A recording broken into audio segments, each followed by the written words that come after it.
আসসালামু আলাইকুম। আমরা আছি একটি বেগুনের জমিতে। তো বেগুনে একটি গুরুত্বপূর্ণ পোকা সেটা হচ্ছে সাদামাছি। আসলে অনেকে বলবেন যে সাদামাছি আসলে কি ধরনের ক্ষতি করে?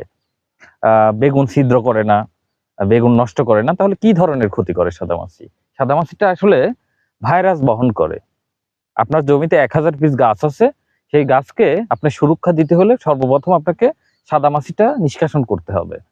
তো আপনার গাছই যদি নষ্ট হয়ে যায় তাহলে আপনি পোকা দমন করে লাভ কি? লেদা পোকা বা ছিদ্রকারী পোকা দমন করে লাভ কি?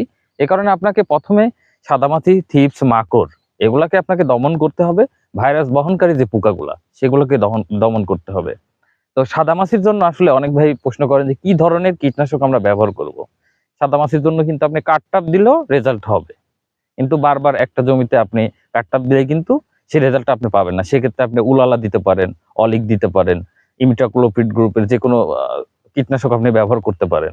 এবং আপনি কিন্তু এটা যদি আপনি নিয়মিত একই কীটনাশক ব্যবহার করেন তাহলে রেজাল্ট আপনি পাবেন না। উলালা ১ সপ্তাহে একবার ব্যবহার করলেন, পরের সপ্তাহে অলিকটা ব্যবহার করলেন, পরের সপ্তাহে ইমিডাক্লোপিড, ইমিটাব ব্যবহার করতে পারেন।